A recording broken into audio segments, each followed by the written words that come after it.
man tra ofie say ebinum asase wiade ne biom wonim say true Fabɛwɔso ya jelly metron from yenu headmaster ba ko be koje by the end of this year ya jelly metron from yenu true Fabɛwɔso mo amayire mo ho asa still anuane ne wia na mba wia no monja yo na nyambe tuam ka na ya sa twen ya kam ya nenam na ya capture bi enche no nso ye begem ye wia my road my vote ye be sa ko free SHS ni pa bia wo krom ha wo pesa wo say no tu edu time sa aban bia so ye hwan or the program ba it's about time we begin to think about it than to just sit in the comfort of your living room now appointing we say enenye wo di bibia bagana hey yan kan say bibi wo ho na problem wo ho a e ma yan kan that's not what we're saying the ye kan say wo yire ho nya fa na woni sika o de beto ntema ma na men kan say na nim ohun the kan to ntema ne ma no na ma ne makeup ya baby I wear fancy pons wo ho as a mortar no na hwe bi gu nanim wo ye no nyina wie na selia no ho nya fancy what me kan say na nim ohun na wa wo nya hwe free SHS woni adwin bia wo de ba wo so na say enanya na onim ka mo amu wi aduane no munyai na mba ye ya menya mienu me twen ba ya tri bia beka ho me se free SHS ho I will make sure say ni pattern be koje say ye jelly 2 aka 8 wo wi ya be chew we de ye kofosa ro me betwam me ka kwan asem wow 1999 budget kokan what's your cancer budget I say pick it mum pick it what they obetumi Google na kan udu roads akan yes akwan a no mba ya that type no ma pedi that roll is time yes akwan e be 30 years asasai his State of the Nations address our 1999 Rollins Saka said between 30 and 35 years. That day Okas has some no shafugu. No shafugu. Etim ayedin ayiwa baby ade na mabobon kro no so ama. Akwan na ye no. Say sa akwan no e di 35 years e Ghana ha. You see, it's about time. Yan kase nipa ye wo man ni mu no say aban de bibi ba wo mpotema e wom say aban na de baba don't forget say one akogina wienum to aban de ma sa aban no it is aban ni failure na say wo wa faili if you don't know I'm telling you enyo obi a na share yen say yen kwato abama na nado obi am power chow if you cannot help him to succeed na sanana do failure wonso wa faili ni bi wonso wa faili etino emre ya ye womu sese ya ye koi edu mra sese Ghana for ye ne tie kakra oto se ba bia ye kono ye nyi what so called NDC what so called MPP that sadem say ye nwura ye mpa bin bi ye fangum ade sese ye ne say policy ban na abeto ho sese policy na abeto ho ne kire sen na ye ndwena no ho na ye hu enra mami bi fra be se kwadwo na me say yes ma o say ekwanya me fa so pa kofie no ekwanya me ba na me say ma ekwanya na me fi stand chat na me kofie o say ekwanya me fa so a me de kodru fie no de bia me kunuma mantia na ewo area mu ho no e be gina kwan ho eti se bi be fie adwuma ma koduru a menya beduru me be mane no na me kunu ne mantia no be hia me cause anya saa akronfa ba yire me kwan ne mfimfi age me ka oya banka o se bi o ha banka o mutumi minim za me ka sa banka pon 5 o mapon o se na o mopon wi asa o mo hye inside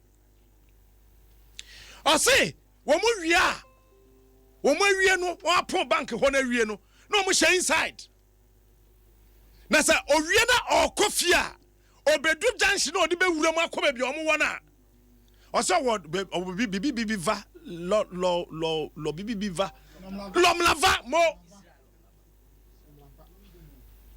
ose ekwan no ose etoda otimi park ose the last time nso toye no ne kunu de boys ne ba no no gina ye cause afa na ne driving experience ina asa oye we de bibia eti asese ne kunu na jeka no omie na ni kakra ose kwadwo me wuro me hill na me de kwa adwuma no na me de me na teta fom taa didi me kunachi yey ye ni krom ha na kwan funti soja ni ne oba wa no se na yere enso hwem wo mkokun wo mo yey it's about time we begin to think. Makato said change. Experience have shown that change, when it is denied or too long delayed, violence will break out here and there. Not that the men planned or they willed it, but the accumulated grievances would erupt with volcanic fury. I keep telling you, one day that will happen. When we done it here, I don't support this mebunu, but to a boy, but look at what happened at Agnes Road. I don't support that. No, I don't. And ohini bia hye empia kwada bi na ohini bejira nana ekoto na mira ye wura MP and yesa wo wura he MP me say asem we mi nja kada o che hini sese o hye kambu ye demonstrations ye ne korob kwan ye sorry asie nana no mahemfo ne yan respect wo mo na say o respect yo hini a o ba na demonstrations wa ye ne kwan Shakwanya ye nam so o mai mu fritete enye no Rota ya fa so fritete besi ne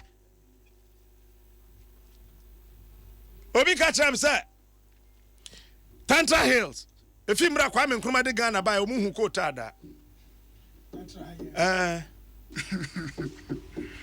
sa baby aye ukwawe akokọ no ehwo ina fida kwa me nkroma ba ye de Ghana ba ebesi na omuhu kota da Accra Tantra hayai omuhu kota da enti futukwan na wo nyaza futukwan enya futukwan eni kwan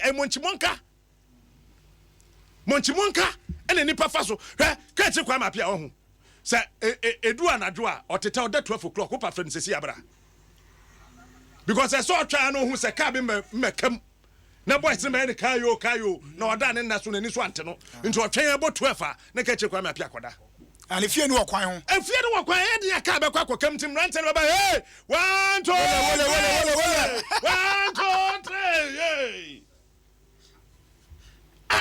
adan abusha adan media me say ye na be ye a na ado ni second term no onye kwan nko no nkofia akwakora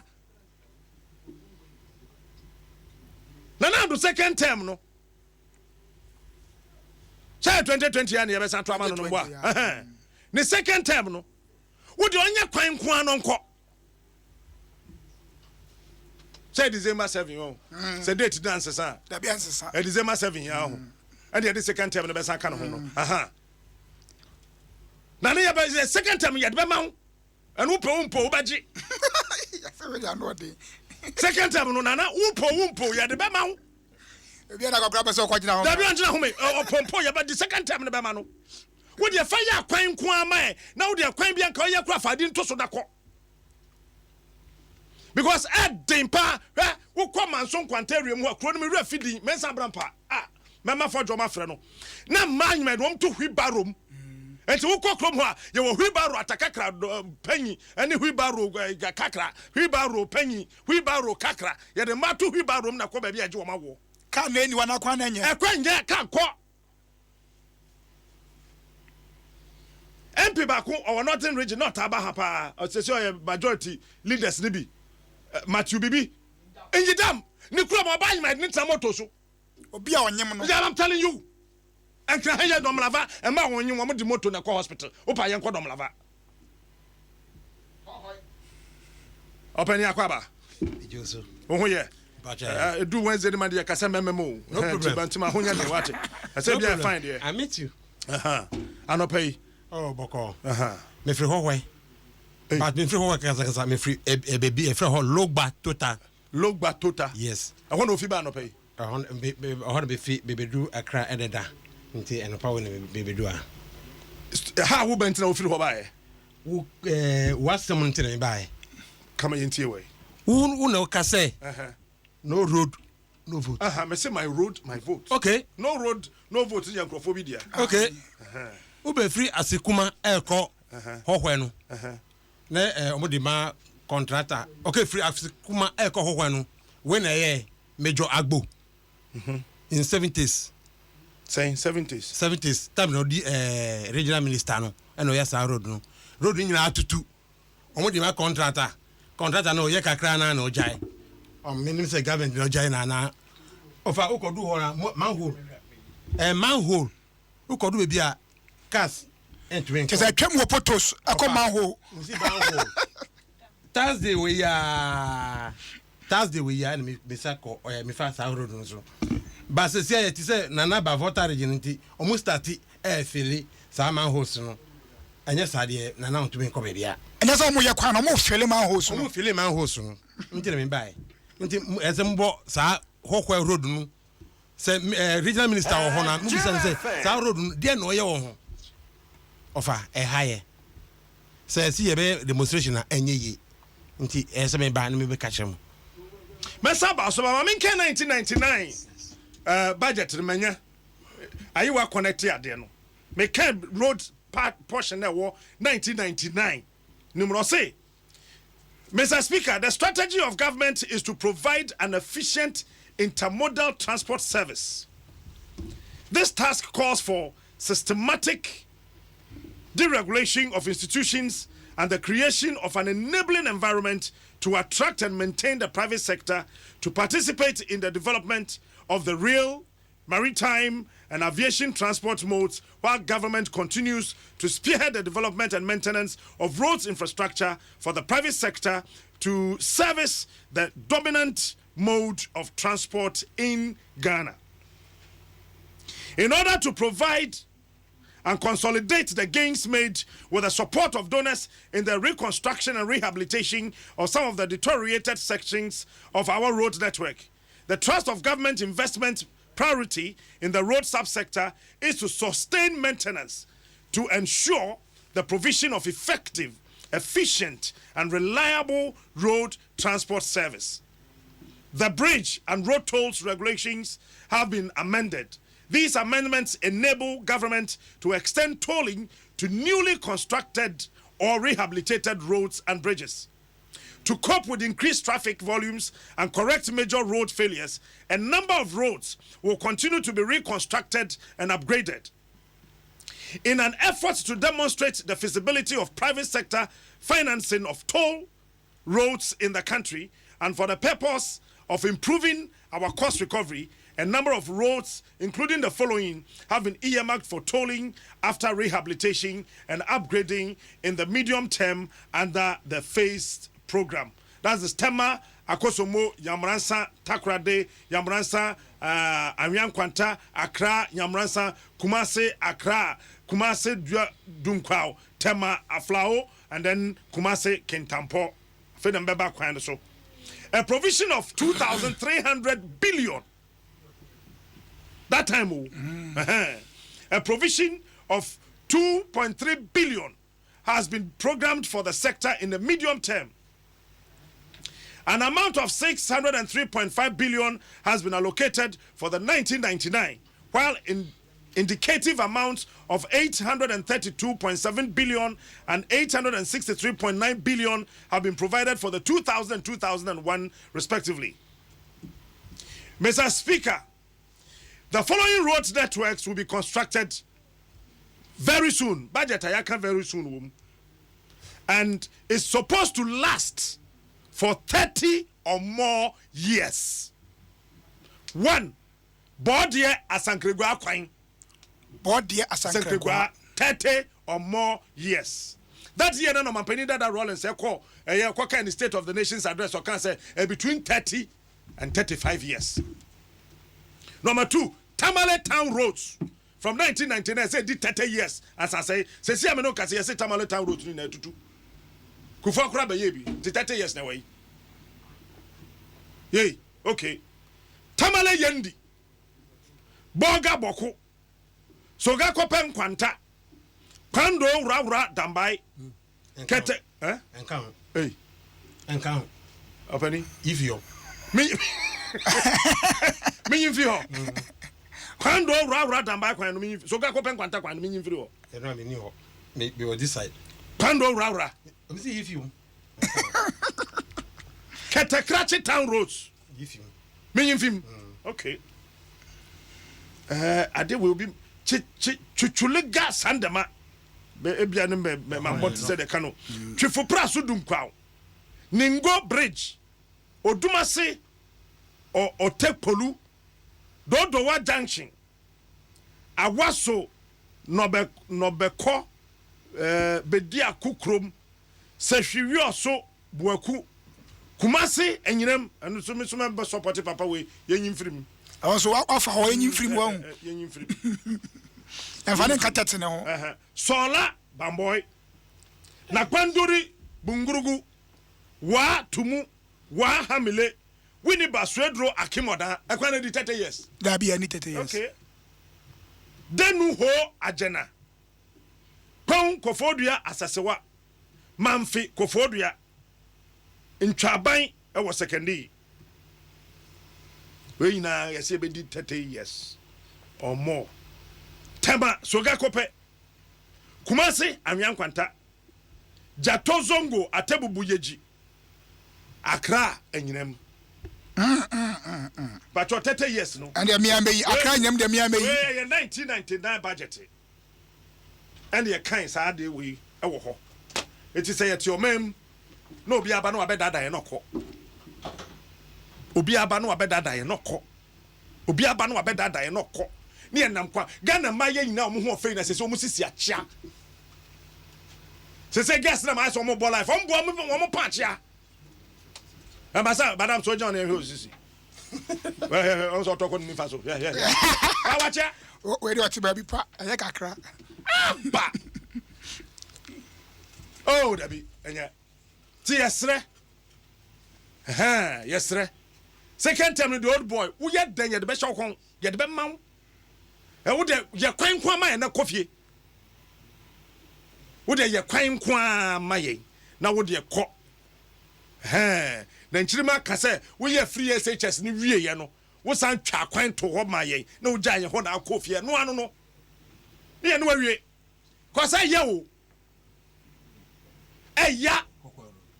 eya papa say ene spare parts ne boa ye den wo kwato so ene kwan funti na say a driver for yan crofo mu ni obia kan wasema omo Ghana driver for say police for omu ni kama for enti krenjo na kwan na say krenjo na kwan na say krenjo na kwan na say Jabene. About the coming uncle. Captain the Hamepa and Adia be a way for Nigeria, a DVD for your friend road worthy. Oh, soon Sadia no. Oh, I just said, Okana say was a car no a road worthy. There be a question because a coin now, maybe the car no fasono. And look a car worthy ana. Cannot a Casacasa car and Amazon, Captain, Swapas and now can share. Cabi will be fair brute about you say you can't your best be a debate 13, 14 years. Ebi okwa say absorb akrada. What you say? Oh, use kasa here to you. Or the blow Ghana 2 days pe na hobo kasa. Masa me say Mercedes Benz bi. 2 days pe na hobo kasa. Ye toy tie. Car no papa no we 6 years. Car no the 6 years. E wa brochire. Me busa ne say na no ntwi ana also na wo mo de ye hiring ne bi. Or the car cross hiring crack on. Hiring ne bi na wo mo ton. Charlie. Nam say no sense shock that no say I didn't sense shock. Shock na nya hwe. Ejina na so pemi. And so car mo no wo to car mo no okrum ha. Ayere so a 1 year na car na ye da. This man wo obi akwa futi na yi ne shaft atwe. Shaft na atwe. Akwa ne nyama na shaft na saka na so no atwe afiri mu. Engineer Edmond Kwesi Debra Ewo Building and Research Institute. Engineer, good morning. Good morning. Akwan patro te say. Yankopon Adom me hoye pa. Yo. Wadawo mo. Adenti ye wa kwanfo sa wo Ghana. Die eniyama a ma ye kwan no enye bebre no enye ade baako eniyama pii ene ma ye kwan no enye that's it na se me boso a didi kan no ekwan bia ebeyi no ewo atirimponchi ayeyi de yenye kasa mu de kasa the functionality of the road no se me kasa na minim se ye se be ya ebia cars sei ene ese efa ekwan no so cars sei no number bia car bia efa kwan bia so a cause damage kakra to ekwan no se the modu efa so a damage cause ekwan no eso se to a esa na ni na keka bomu a ene ebise ekwan no na de ye ni se yenyi ekwan na ubehwe edu ho denia yi ekwan no enam se yen akwan enye ni nti no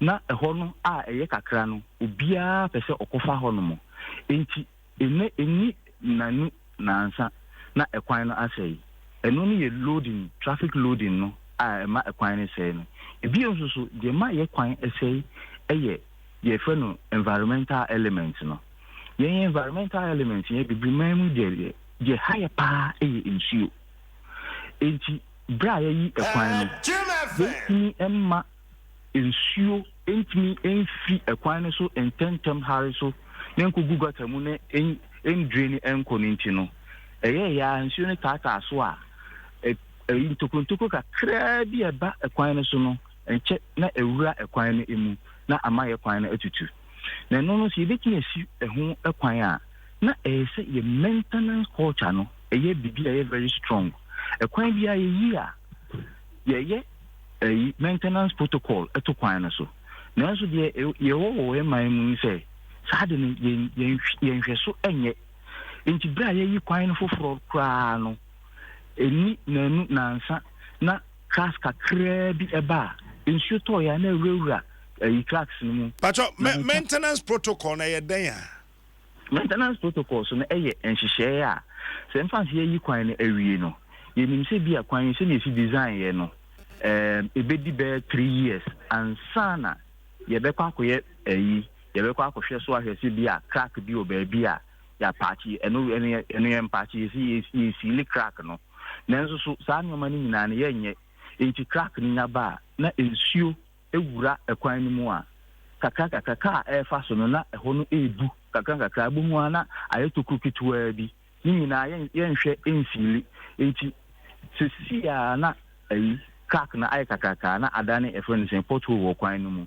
na ama etutu ekwan ni nyina enti saa nyoma na ye nye no eno ni maintenance culture no eno na ma ye kwan etutu abra ensese etutu no ena se na mfidi edi kan no ekwan bi ho no mo a se na esi no because of your land use no ye nhwe so eni your land use no so eye nti no dia ye kwan yi no no obi ehun se o kwan ne ye de asase na wo ho no no emenko to bi en ma ye na si factory na me de cars akahie bi akwa fa so ana eno so ama ekwan na tutu eno so e wo ho no mo ena bra ye ekwan na ankasa no eno so ye one factor emma ye kwan etutu de me chiremu akosi ni say ye design ekwan bia enim se ekwan se na ese ye mano ekosi se be ya ebe se wo purpose a ye design ekwan no eminti no materials a ye de ye sa ekwan no ya specify ni nyina ewo contract ni mu nanso bra ye no ebu ho a enam se ye materials no ye ntimi nya papa no because papa no wo echiri too much enti contractor no ontimi ko echiri efebi bi haulage eno no every ye sikapa a ye de ye kwan no enti ubohu material bi a enhye da nye papa bia na ye de eno no eba abeye enti you use such materials a enhye da enye papa na ubohu se wo ye kwan na eni na nsa na esei eno ho ena supervision ye engineers isusu no ibo ho a enam se ni akade too much nti no there number of times kura na esi ye wo bra ye kwan no ye wo so ekwan no so nti no ye ntimi enya that number of times nti no contractor for no betimi aye nyoma bi wo ho no mo a ense emfata Enti ene so eni nanu nansa na afeye kwan no etutu. Enti eye nyoma pii ene ka ho ema yenye kwan a ewo furnishing ye bibiri memu ha ana Ghana memu ha no tochima esa no. Captain. Because toda na yemi nwanwa kakra wo hwe sika by the last 28 years yes ye dia hye ekwan ayeye wo Ghana ham ya kwan nyina wo ma ate asese 73,000 kilometers. Now we share on my bit to say France ne Germany over 1 million kilometers. Sika wo so dia hye mo de ne ye de ne yepe. Enti utimi hu say agencies, say developmental agencies, are which is Ghana Highway, Department of Urban Rules, any federal rules, and even the say Kurano, a district assembly, our part to play. Contractor for now, so more year, so our part to play. Now, your materials, Ankasa, ye dear, you must say no. Inna a home air din. Ninga say the same so the right materials are not manuals idea design no ubenya na pepepe no won say just chi and san when ya so some materials no e dey ababaye mo a wo kwa chi no so na ama road no ehun cost no e cost enti edru bria e si ehun say sa ordinary materials are photocopy me term no your friend be marginal materials no ye hwe se be ya eno so kura no ye betumi use e dia ye kwan no eno na Building and Road Research Institute baby am ye adwuma no yen ye koso eye sa nhwemu no ye gusu eye enya se be ya betumi use sa marginal materials no enye the conventional ones no nenso so still e betumi aye adwuma. Okay. Engineer Maminda Wase, BSC be Santon Safrel. Engineer Edmond Kwesi Deborah na Woten Mr. Hammond Labi, Vice President ma Progressive Road Contractors Association. Mr. Labi, good morning. Good morning. Mbachona Otadane. Yes, sir, Mo contractors are work robo ha aya mote ya makra makambi de akwana mo yema no nya kwan papa at the massam ni bia. No, I am meeting. Abadintina kwana mo yen, ebi mo yen, minyim kwana wa ye. Ti ma men generalize the kwana ya contractors ni bi yen, on channel way to do. What about one thing kwana why you ought to na. On channel way to do, on channel wa say. On channel way to do. Enjoy. Yeah. Moya in there. In China there. Cars one dorsal. The vehicular traffic in Wayakesi. In that, we have also allowed vehicles with about 7-9 hours on our roads. When we haven't actually made provision for that, in the other area provision there, the way I roads some 50 years ago, we are doing the same thing. We keep doing the same thing. We have to change. There are new technology. ABBA, what are your rules? Now, as a contractor, one management on Concoya, more by end there, obey to specification. My engineer that my door on the lobby because all you before I want to account. Into order year to more diamond. Now, more diamonds will be doing the same thing for the last 50 years. We need to research into a material science. Then who there? Because I can tell you that Tama about for now what's saying there. The most silly na or 10 mm. Now 40 mm. Now another 10 to 3. Now because of consensus 10, we have eliminated the first 10. Now we are doing only the 14 10. If our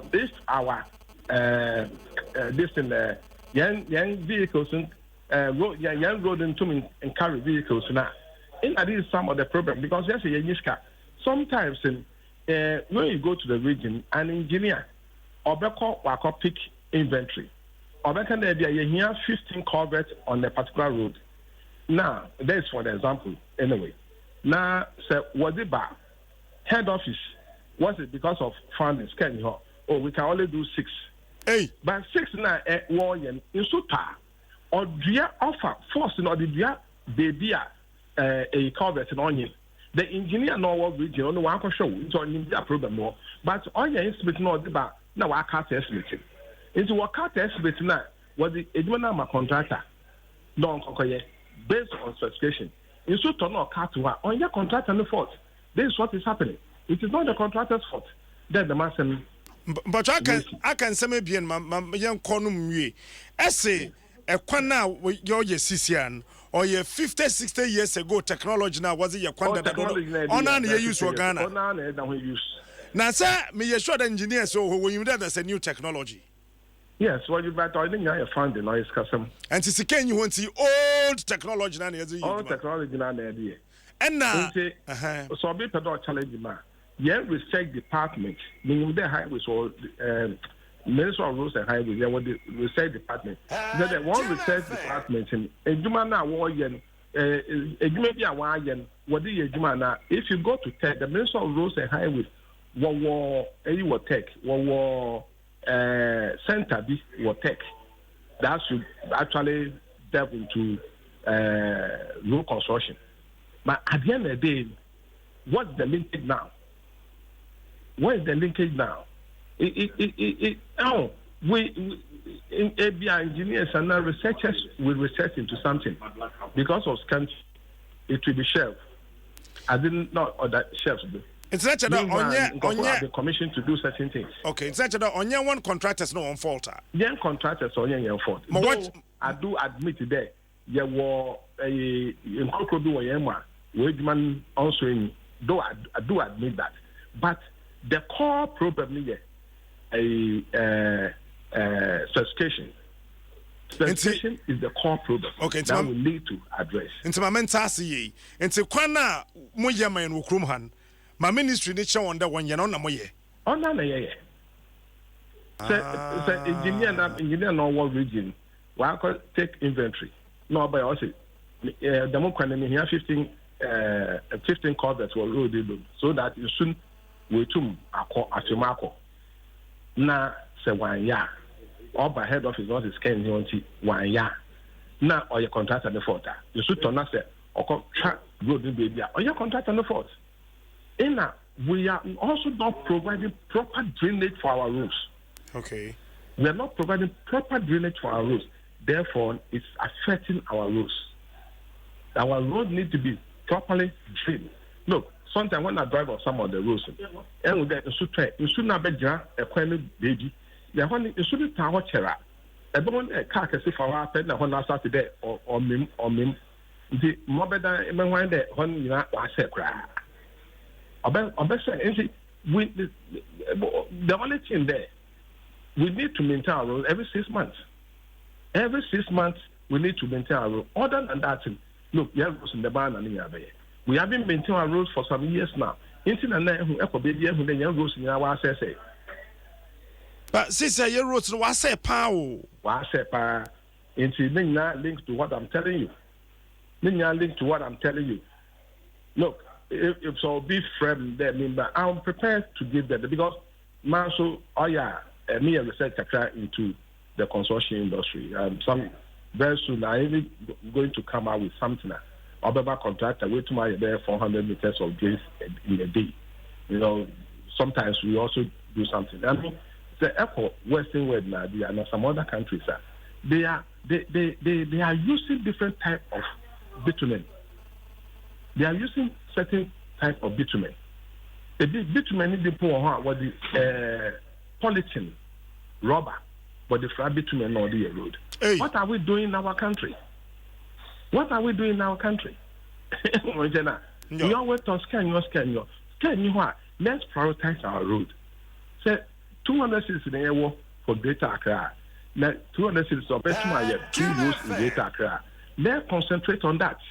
We should not award too many contracts above our budget. It's even criminal, according to our laws. If you over-award your budget, you shouldn't over-award so many contracts above our budget when you don't have the money, so that we can concentrate and build proper roads in this country. Uncle Hammond, Mamanda Wasi. Mr. Hammond Labi. your vice president of Progressive Road Contractors Association. What you say your fault? The engineer no what region no. What to me I estimate number say kwan we you the 15 coverts a year be bedroom can say and fast 6 in year. That's a sika de benya. And Honda and your contractors. No cry. And I say kwan na omo ye no. Specification at the moment no ye my no. I say who see down the other coin. Plan never corner. It's almost quite no approve no. I feel the Matthias here. Some bad upon a cannon then. So what boom na bachelor what do? On a quite what do by day. Now baby wa kwa no adoso basa basa. Ubisa was wa boom now the campus in man. And no bachelor what do but do man. Until no who asem na abeto is here no. Papa na wi asem no ka. Don't we na ka o. And see we na dey and one is my because captain social media contractors obi anu a on your contractor papa dey adwuma be ma no. Hwe, won baby obo for ya so no. Aye. APC. Aye. Ekwa uko straight out Tramapo Hotel at G7 Security Services out junction so na. Acha 3 months be etitem. 3 months be I better. Would the ban ya betutu near ya betitem na say sikana bosu me nsem ya de betitem no. I don't fanya kwai preko. I don't fanya kwai preko. Papa bi kacha na nka enye na ewechi ye be da abaze. E ba ze fo abe mo. Wo ye kona enye na etitechi won enye be da abaze. 3 months bi abetwa ni ya betitem. Sa ibi na kita o mane. Ma tetem no mko. Na sa tutu. Oh. Akra wona ba ye ka bibi kakra na fe ye ndwa kwan. Yo, the problem no say free Asikuma junction. I could do hohwe. Enye easy cry. And they say akra majority of cars. Omo person fast road no so mu kwa obi omo fa chito. Omo fa chito. No mo ko fa anyabasi. No mo ko fa ye fra baby bame. No mo ko fa baby mama frodi. No mo ko fru amejope area. No be si o baby ye fra ho jope. No mo fa loba. No mo sa wom. No mo ko pio pando. No mo ko hohwe. Just like a kwani ya ka ho nyina mo mfa ho. Mo fa ho. But kwani nyanti no mo wa this road no enu eye papa kakra ache the whole road no. Nti ye bre e wo that hohwe road no so. Abele kwan ya kan ayo a bo road no. Nti we dey see seeing is believing. Nti omo mo share Facebook no. I were you road. I road na wo kan wasem na ye road no. Nti we work as do ani be hwe. Ene ya no foforo no efe pa ho. Adom FM Facebook page no. Efe pa ho. E kwa yetimi fa so say efe. Ha eh. And na omudi we John Mahama no Atamis or the contractor Chinese contractors almost started no mjaye ombe stop home unto mwaja ya time no mbe vote no and we started from Asikuma Junction eko ebe do Peki last time of Peki Old Town and mjaye into free Peki Old Town called the Ubenanti to say call cemetery slow ya kwento fachina na yeroko uno shese oko ufi hokwa na ko tu manhose no our home manhose Mufanya fish pond ye cry ye ajisa but ye pese ye be hu ansana so ma ye go ahead ya na mo dey fish pond ye fish pond because it's not easy who can do a big crap say come you know ba e say ba ko gina na ba ku e make sure say we free fish bomb no na another one sunya sa road no afa so ba say we say obi fa na untumi nso be chi wo nti e bre of water ho especially ho road ye bre pa yanka ye boa okay ya da se ba ye jide sempeli fon so aswate Captain say aguna nkwanta tutakrade ebonko aguna nkwanta tutakrade yesi enyenyenyenyenyenyenyenye na captain me so be ka Santa Maria so tuom enya kra to the extent say dem ai main road ko bia mfamu na Methodist sorry na nim ho na mo dey kwan e jan say road na be ko bula scarf no dey enya accessible by car Santa Maria ha na make baby am kwa wi akokɔ do mo mfa ka ma o eye ti fa kan ko mo mpake wo St. John's roundabout na yɛmfa yɛ 990 na mo nante mmra sɛ sa na mo tra yɛn yɛ hɔ na yɛn hɔ yɛ wo man ho tante klasama na wo kan yɛn yɛ hɔ no yɛn yɛ kwan na yɛ papa mo de na yɛ papa no kra no V8 the baby betimi the 2 minutes atwa no yeah and so the 12 minutes track and hunda ma tese say 1 hour intimemma man horse by 4 bi wo hɔ hunda mattress no wusimu a wo light no kwahye nsuo nim a wutimi pie bia so be ko engine one kasakra member say filling station bi wo wudro fanko ICGC for asoro dan ma hu ho mo filling station ho na ye dey kwan na nkasa yentimi fa say filling station so no wagunu concrete so why in filling station nti ho na say ye dey yi kwan ho na ye fa domi kwa benya ko domi kwa benya boku kwan ni nya katsago microphone ni kagua Legon road no eba shiashi no shiashi Legon odu okponglo traffic light no senso to a no car going no car coming obi nkobi ma Accra Legon ya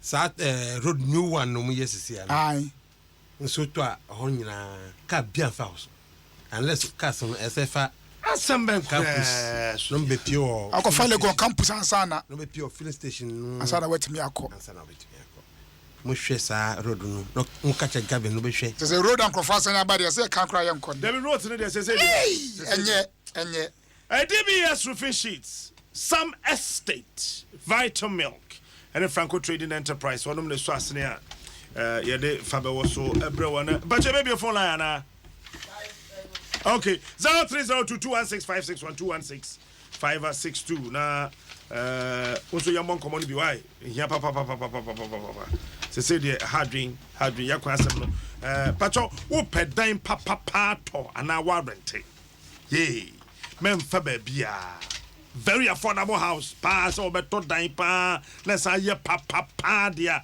area some estate you be 2-3 executive houses